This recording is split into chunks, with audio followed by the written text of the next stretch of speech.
Assalamualaikum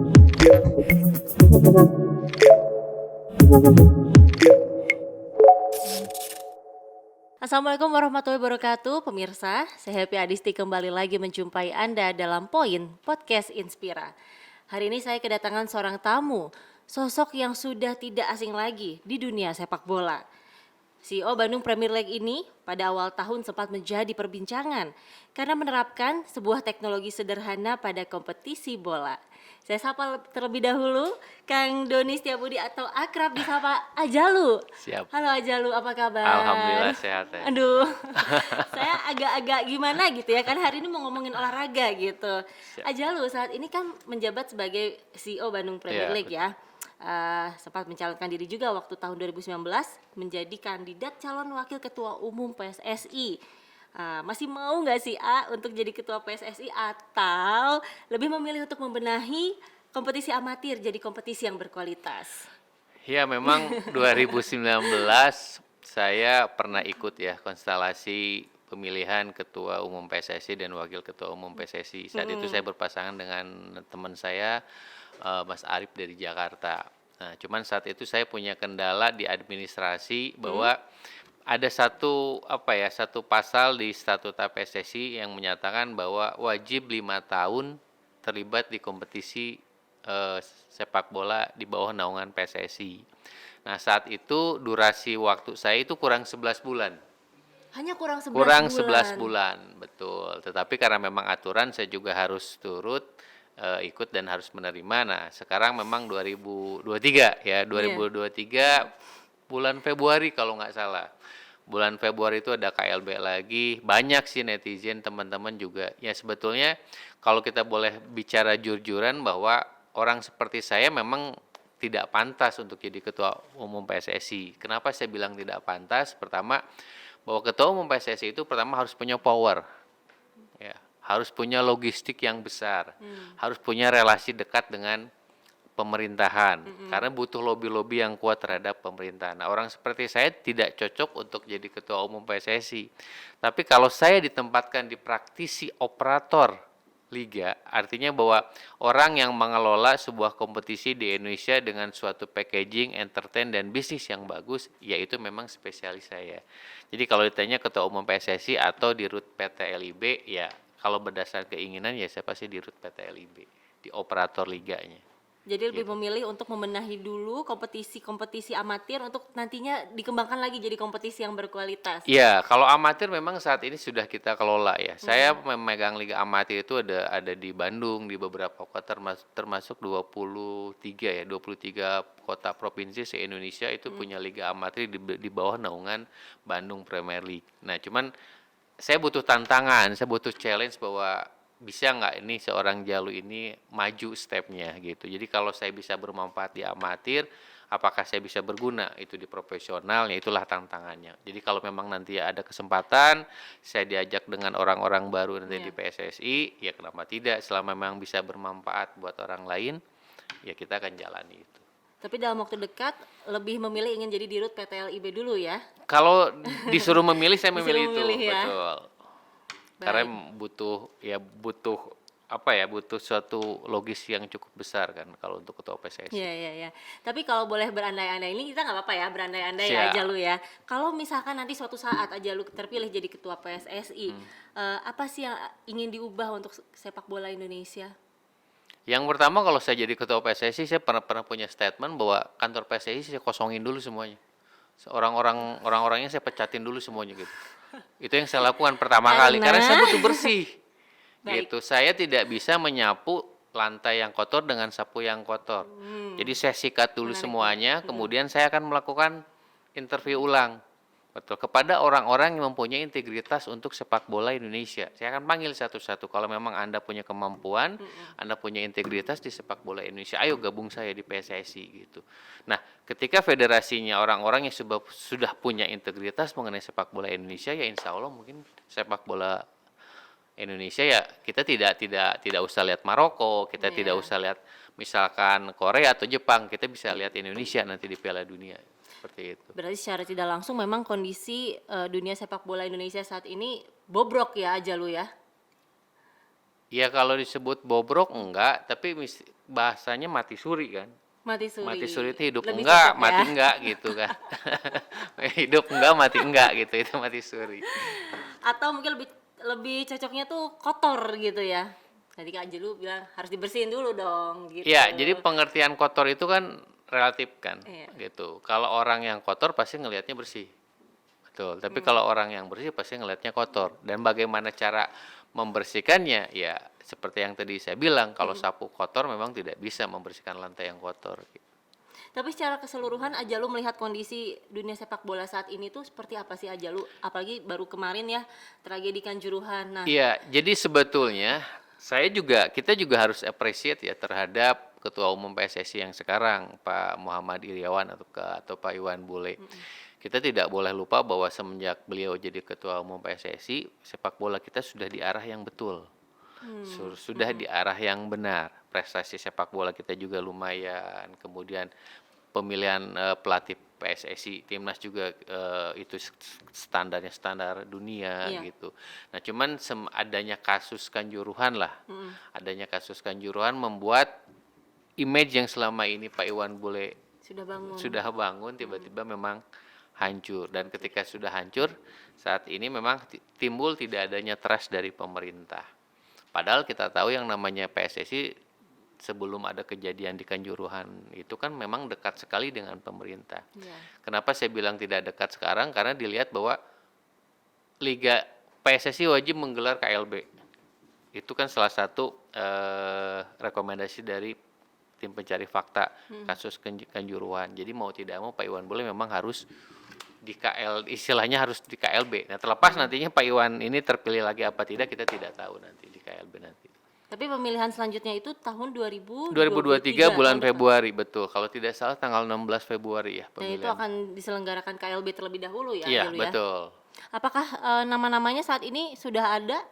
Ajalu Ya, mungkin punya bocoran? kalau rumors yang berkembang itu kan ada beberapa nama yang mengajukan, mulai dari Pak Erick Thohir, kemudian Pak Hasanul Kossasih Ketua BPK, kemudian Pak Kasat juga Pak Dudung, kemudian beberapa nama lah gitu. Tapi kalau dari beberapa orang yang saat ini rumornya kenceng di lapangan, memang figur Pak Erick Thohir yang paling kuat. Ya, kita harus mengakuin lah, beliau itu sukses, Asian Games dia sukses, Iya. G20 dia sukses, nikahan anaknya Pak Jokowi juga dia sukses kan. Gitu. Jadi memang artinya apa? Kenapa dia selama ini dipercaya sama presiden, berarti kan dia orang sangat dipercaya. Nah, artinya kalau dia memegang tampuk pimpinan PSSI dan kemudian dia didukung sama istana atau sama presiden, mungkin sepak bola kita akan jauh lebih baik. Berarti memang untuk menjadi kandidat ketua PSSI itu tidak melulu harus dari orang yang punya background sepak bola ya, Ajalu ya. Ya, kalau punya sekarang saya akan tanya balik, siapa di Indonesia ini yang punya background sepak bola atau berasal dari pemain bola, yang dia tokoh politik, dia kuat secara lobby, dia juga berada di lingkungan istana. Saya pikir tidak ada. Nggak ada ya. Jadi yang paling penting adalah figur tadi satu orang, Pak Erick Thohir, walaupun dengan kesibuknya, tapi ring satunya. Iya, iya. Artinya orang-orang di bawah beliau lah yang nanti itu orang-orang Yang akan praktisi bekerja. bola itu yang akan bekerjanya gitu. Baik, baik, baik. Tapi Ajalu, kalau Indonesia saat ini, seberapa besar sih peluang yang dimiliki oleh timnas atau sepak bola Indonesia lah secara umum untuk bisa maju berprestasi ke kancah dunia, Ajalu? Iya, kalau berbicara dunia saya pikir memang agak susah ya.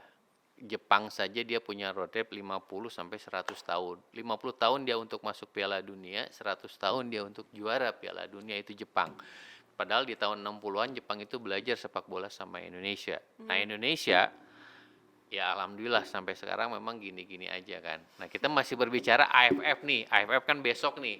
Besok mulai Indonesia kalau tidak salah itu lawan Kamboja. Itu AFF itu ya kejuaraan kompetisi turnamen sepak bola antar negara di Asia Tenggara. Kita aja tidak pernah juara itu. Itu kita selalu spesialis runner up. Jadi kita belum bisa berbicara tingkat dunia, tingkat Asia. Asia Tenggara aja kita masih kalah dengan Vietnam, kita masih kalah dengan Thailand gitu.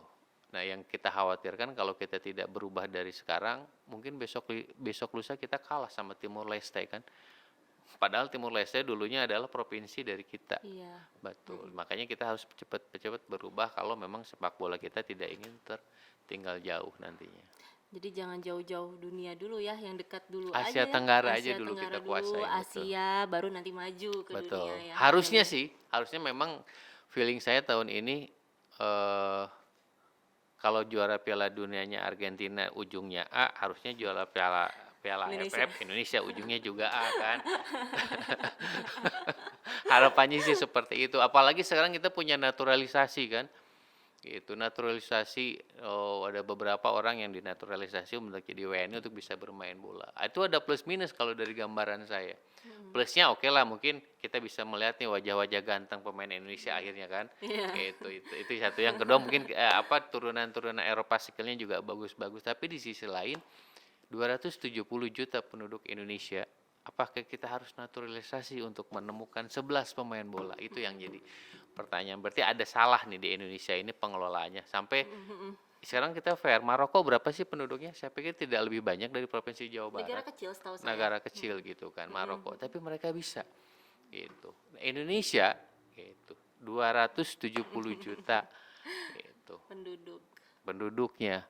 Nah, itu yang itulah PR. Betul, PR yang harus dilaksanakan sama-sama oleh semua elemen di sepak bola sebetulnya. Baik, sebelum kita ke pertanyaan selanjutnya nih. Iya, Ayo saya kita minum ngomong dulu. terus dari tadi haus ini kayaknya ngelihat airnya enak nih, Iya, seger seger walaupun ya. air bening tapi kayaknya enak banget nih diminumnya nih. Terima kasih untuk Hevitro yang selalu support podcast Inspira. Ini tuh nggak dingin aja, seger aja lu. Jadi kita siap untuk ngobrol lagi kalau udah Siap. minum. Suaranya makin keras nih gara-gara minum ini nih. Ajalu ini kan, Ajalu ini ada apa ya? Sosok yang bisa membawa kompetisi sepak bola yang dari kampung tapi bisa menjadi sebuah kompetisi yang luar biasa. Itu gimana sih? Trik-trik apa yang Ajalu lakukan? Iya, jadi industri. Saya kerja kantoran itu di lembaga keuangan tuh 15 tahun. Dari tahun 2000 sampai tahun 2015 saya berhenti pindah ke bola. Karena hidup keluarga saya dari bola, ya saya harus serius. Makanya saya bikin industri. Nah, industri ini salah satu yang menolong saya adalah berbicara mengenai media sosial. Karena yang namanya promosi publikasi dengan adanya media sosial sekarang jauh lebih mudah gitu. Jadi ketika saya bikin suatu kompetisi amatir yang kemudian kita kemas profesional yang bisa menghasilkan uang, maka terbentuklah suatu siklus industri sepak bola di situ. Ya itulah pengelolaan yang ternyata itu sangat diminati oleh masyarakat. Liga saya itu dulu awal-awal 2 tahun 3 tahun sebelum Covid kemarin itu dari Malaysia udah mau datang, dari Papua juga udah mau datang gitu. Jadi ya animonya masyarakatnya sih cukup besar ya terhadap liga yang kita kelola gitu. Tapi memang ada sedihnya sih kalau dulu saya punya anekdotnya kan seperti ini. Liga saya itu terdengar sampai Malaysia, terdengar sampai Papua, tapi tidak pernah terdengar sampai Gedung Sate, sampai Balai Kota gitu kan. Itu karena berdua itu nggak pernah datang gitu kan. Nah, itulah ada anekdotnya seperti itu. Tapi buat saya karena saya tujuannya bukan berpolitik atau apa-apa ya, saya tidak ada dukungan dari mana-mana, tetap kita jalan. Dan alhamdulillah dari tahun 2017 sampai sekarang sudah 5 tahun lebih liga kita tetap jalan. Gitu. Dan Inspira katanya dengar-dengar saya mau nayangin nih liga saya. Kita tunggu nanti nih. Iya, bismillah ya, mudah-mudahan Bismillah dilancarkan ya iya. Ajalu ya. Ajalu ini kan sempat heboh awal tahun ini dengan teknologi VAR ya. Iya. Dalam sebuah kompetisi di daerah. Ini tuh teknologi apa sih Ajalu? Jadi gini, 2018 ketika saya nonton Piala Dunia Rusia, enggak di Rusia, tetap di rumah Di nontonnya rumah. sih.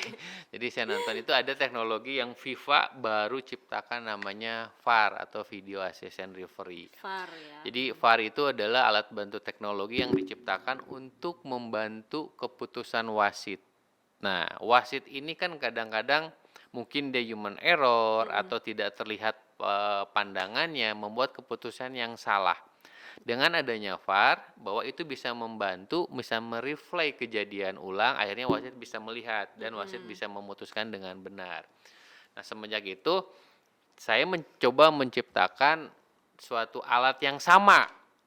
Ingat ya, jadi saya garis bawahi, bukan VAR yang sejenis dengan FIFA, karena harga VAR di FIFA itu puluhan miliar, kalau ini cuma ratusan ribu atau jutaan lah seperti itu. Saya mencoba menciptakan suatu alat yang hampir sama dengan VAR karena esensinya, jadi saya garis bawahi bahwa kalau handphone saya harganya 100 ribu, handphone Anda harganya 10 juta, esensi dari handphone adalah buat nelpon. Ya. Yang 100 ribu saya bisa buat nelpon.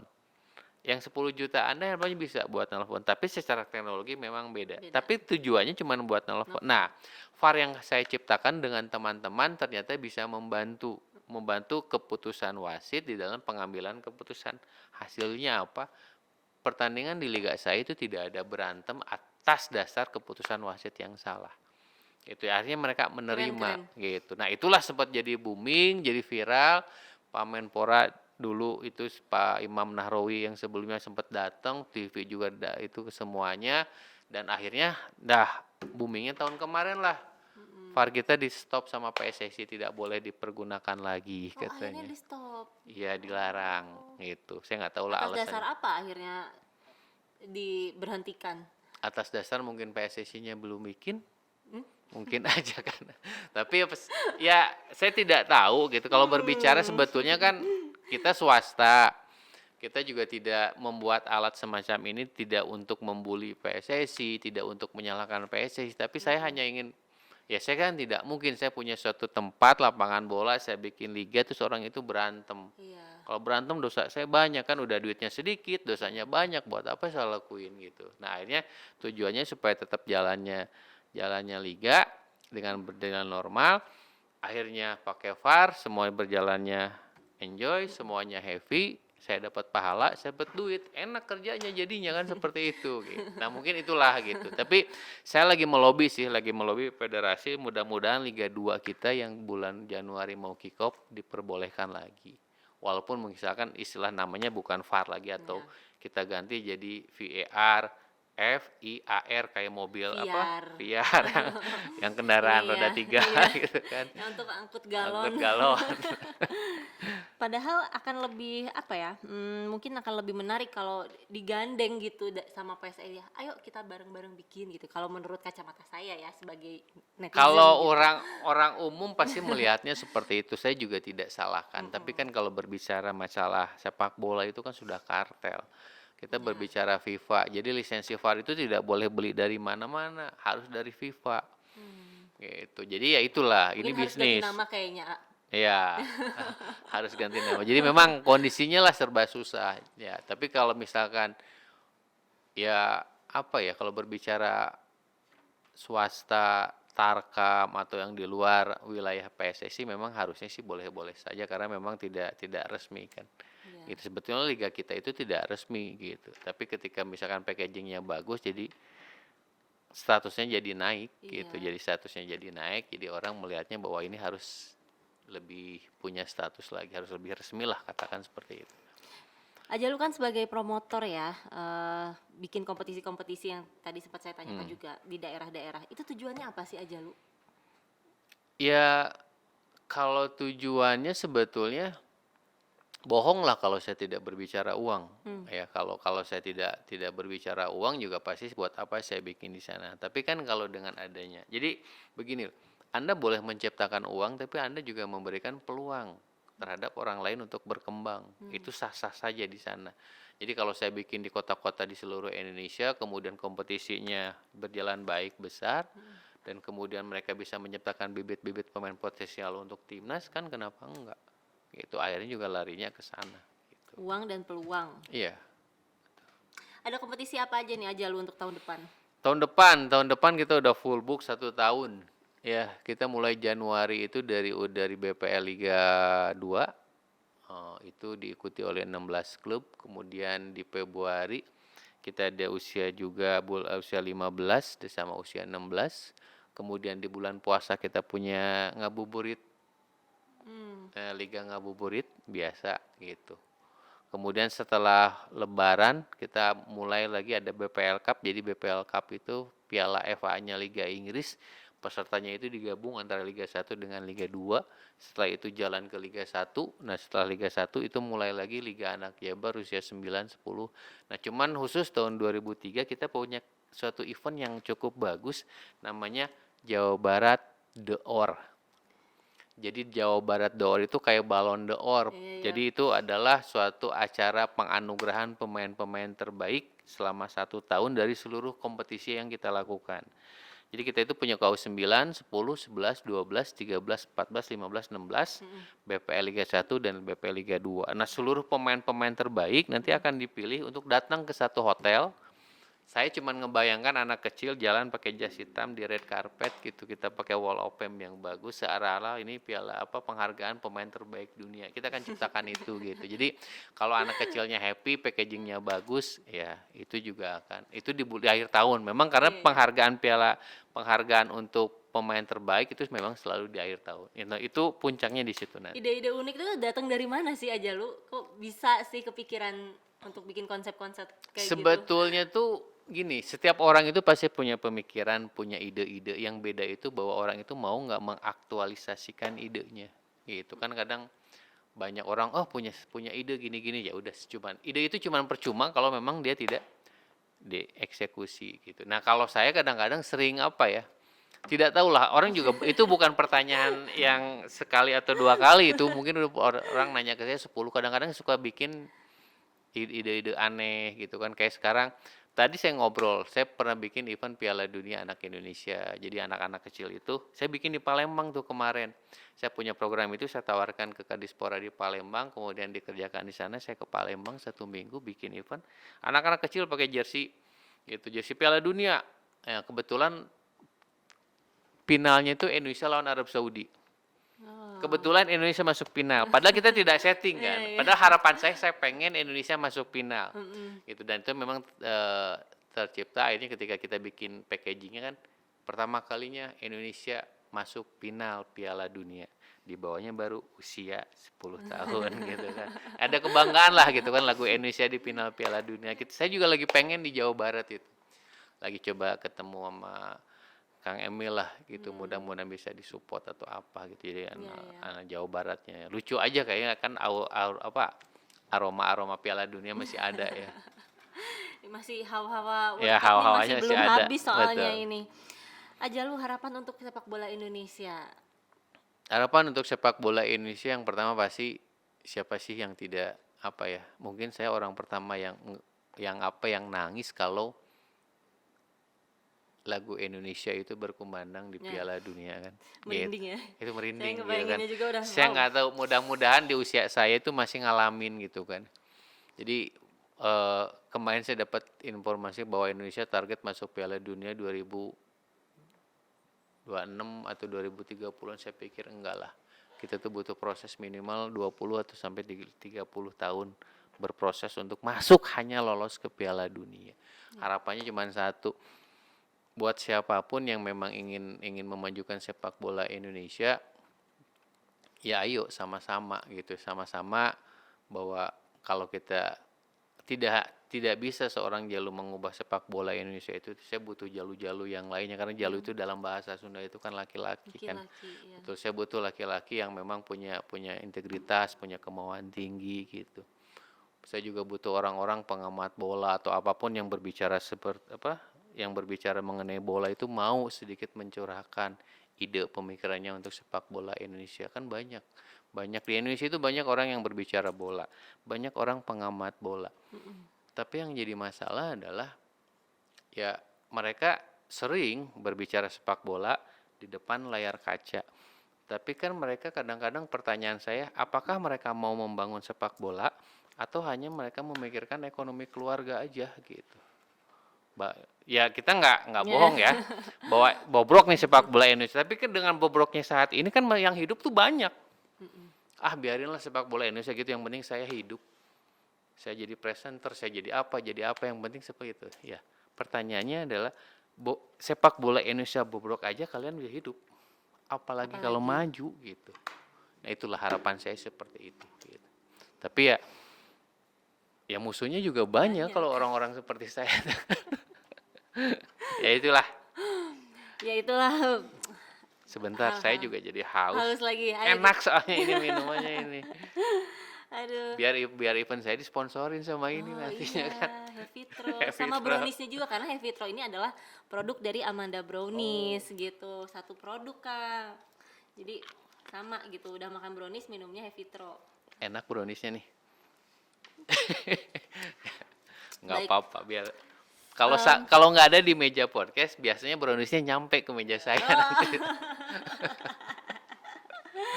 Nanti kita ini ya, kita apa? Coba colek-colek nanti Amanda Colek-colek Browniesnya. Amanda Brownies ya. Baik aja lu, terima kasih banyak sudah ngobrol-ngobrol sama saya tentang apa nanti rencana-rencana tahun depan ya seputar dunia sepak bola Indonesia. Sebenarnya luas sekali ya dunia sepak bola Iya, Indonesia itu. betul. Banyak yang bisa kita bicarakan gitu tentang dunia sepak bola Indonesia. Nah, mungkin kita akan ngobrol di lain kesempatan. Siap. Aja lu terima kasih Hatur nuhun, banyak. sami-sami. Doni Setiabudi, CEO Bandung Premier League sudah hadir bersama saya di podcast Inspira. Kami berdua pamit. Assalamualaikum warahmatullahi wabarakatuh. Turun.